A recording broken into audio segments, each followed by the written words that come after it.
Welcome to Change Bites with Rafah Mustafa. Each episode features practical tips and actionable approaches to change management, grounded in real cases and delivered in small bites. A key takeaway snapshot is shared on the host's LinkedIn profile, so there's no need to take notes while listening. Let's begin today's episode. Welcome to Change Bites, where we share practical change management ideas you can put into practice straight away, all in short, bite-sized episodes. Today's episode is about a challenge many of us come across. Not every piece of change comes with months of planning, a large budget, or a dedicated project team. Sometimes you are asked to support a small project, a new process, a policy update, or another business initiative that still needs people to understand, adopt, and sustain the change.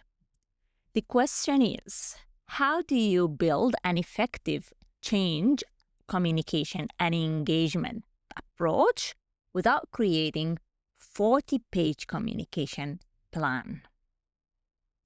I've come across this in my own change work, including when supporting a policy rollout, where a simple communication and engagement approach worked really well. Rather than developing a large communication plan, I kept things simple and focused on 4 stages: building awareness, building engagement, building confidence, and finally, embedding the change. I would like to walk you through each stage and share what worked in practice. Let's start with awareness. The first communication was a simple announcement that answered the questions people typically have when a change is introduced. What is changing? Why is it changing? What's in it for me? And just as importantly, what's staying the same? In my experience, people rarely want project terminology or lengthy documentation. They want practical information that helps them understand what the change means for their day-to-day work. Alongside that announcement, we created a SharePoint page that became the single source of truth. It brought together everything people needed in one place, including key dates, frequently asked questions, resources, updates, and support materials. That meant people always knew where to go for the latest information instead of searching through all emails or multiple document locations. Next came engagement. Once people knew the change was coming, the focus shifted from communication to conversation. Rather than asking people to attend another project session, we made use of meetings that were already happening.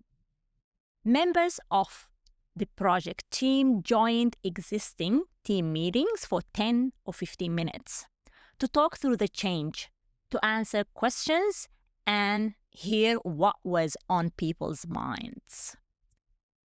But we didn't want the conversation to stop here. We gave people leaders simple discussion guides with key messages, frequently asked questions, and a few questions they could use to continue the conversation with their teams. Questions like, what part of this change will have the biggest impact on our team?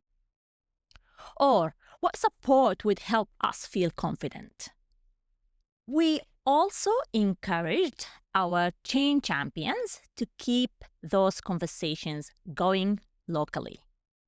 Answering questions, listening to feedback, bringing key themes back to the project. That was very helpful. None of these were formal presentations.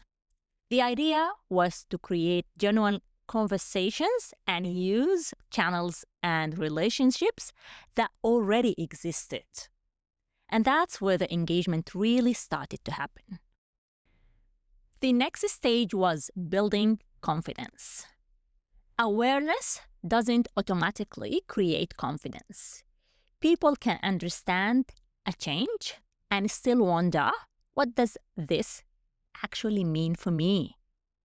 To help bridge the gap, we focused on 3 practical activities. The first was running walkthrough sessions using real-life examples. We stepped through common situations people were likely to encounter in their day-to-day work. We discussed how the change would apply in practice. The second was Ask the Expert sessions, where people could bring their own questions and talk through situations relevant to their role. And the third was creating practical resources, such as checklists, decision guides, quick reference guides that people could easily refer to after go live. These resources often became more valuable than lengthy project documents because they gave people the support they needed at the moment they needed it. The final stage was embedding the change. This is where small projects can easily lose momentum. Once the change goes live, the focus often shifts to the next priority. So for us, the focus was on keeping the conversation going. People leaders continued reinforcing the change through their regular meetings, team meetings, while the change champions stayed connected with their teams, answering questions and gathering feedback. We also kept our frequently asked questions updated as new questions came up. And one thing that worked really well was introducing short change check-ins into existing meetings. We encouraged teams to use just 5 minutes to talk through a real situation or share a lesson learned. It's a really simple tip, but we got some great feedback on it. So let's quickly recap. The approach was simple. Build awareness through clear communication and a single source of truth. Build engagement through conversations led by people leaders and change champions. Build confidence through practical learning discussions and easy-to-use support tools. And finally, embed the change through ongoing reinforcement and by sharing progress along the way.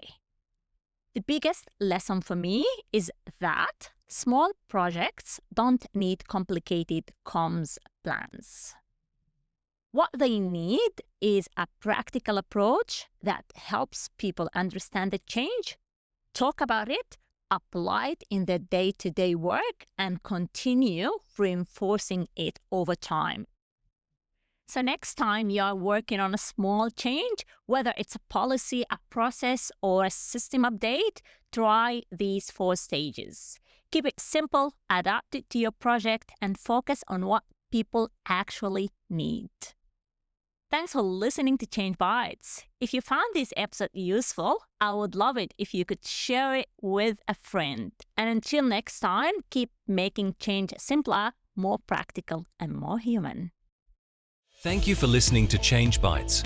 A key takeaway snapshot from this episode is available on the host's LinkedIn profile. Links to all resources mentioned are included in the podcast notes.